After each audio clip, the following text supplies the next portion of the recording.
If you think Labor Day means the end of summer fun, you're wrong. It's not only still summer, it's also the beginning of one of America's favorite pastimes, food festivals, extending into early autumn. So if you were hungry for something different, we have a guide to get you to the perfect event. And that guide is CBS News travel editor Peter Greenberg, who went in search of some of the country's most unique festivals and found them. Good morning. This is a good assignment.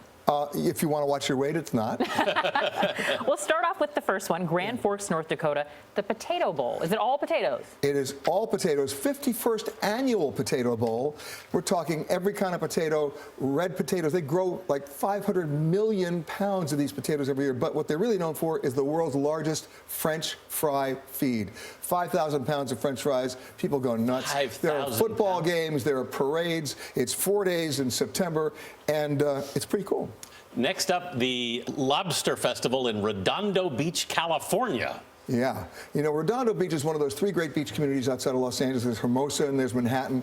Redondo's got a great new revitalized downtown area, but you really go to Redondo Beach, excuse me, for the beach, for the beach volleyball, and for the food. And for a couple of days, it's the lobster capital of everything. And they have every kind of lobster. Lobster guacamole, lobster corn chowder, lobster mac and cheese. There's something that's not rich.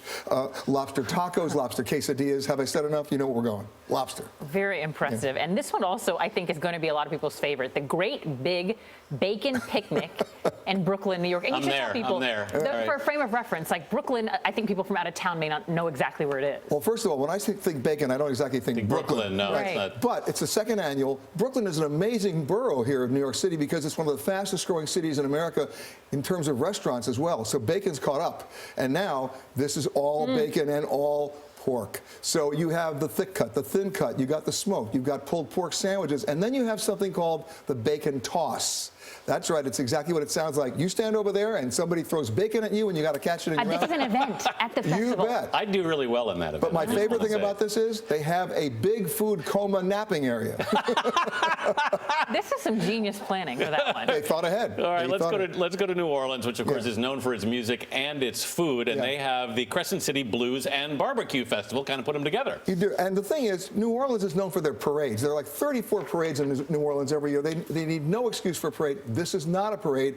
This is a great music festival started after Hurricane Katrina to try to bring jobs back to the area, expose people to more culture. They just added the barbecue recently, but it's a great fun thing to do. Next on your list is the Green Bourbon and Brewfest, and this one is in Kentucky. With the city that it's in is you always hear about the Corvette. It's Bowling Green, Kentucky, only about 70 miles outside of Nashville.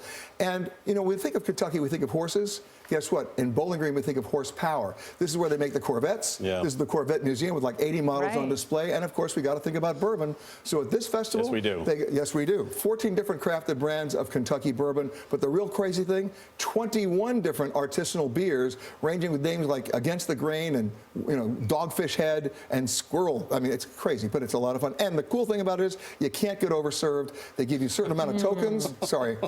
They give you a certain amount of tokens. And if you do imbibe too much, they have designated drivers, which I think is the responsible way. With your know-how, you could have scheduled a flight plan for people, too, to hit every single one.